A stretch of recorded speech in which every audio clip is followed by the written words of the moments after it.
Simple Blanch Choy Sam. Mga sangkap. Una, kailangan nating hugasang mabuti ang ating gulay. Kasi minsan, merong putik, minsan, meron ding mga styrofoam na kasama dito. Habang pinababad natin ng ating choy sam, kailangan magpakulo tayo ng tubig para dito natin mamaya ipag-blanch ang ating gulay.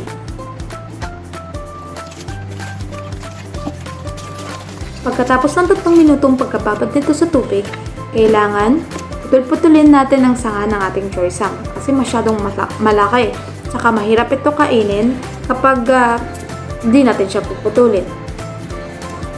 Tandaan, lagi natin tanggalin ang bulaklak nito dahil dito dumadapo ang iba't ibang klase ng insekto. For some tips, kailangang hugasan ng 3 beses o higit pa kung kinakailangan ng ating mga gulay dahil hindi natin alam kung anong mga chemical yung ginagamit dito. Ngayon naman, ay ilagay natin ang ating sangkap. Kalahating kutsaritang asin, kalahating kutsaritang asukal, at 2 kutsarang mantika.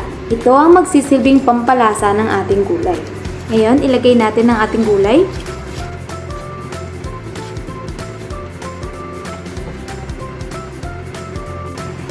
Malalaman mo kapag luto na ang iyong choy sam dahil ito ay mag-change ng kulay.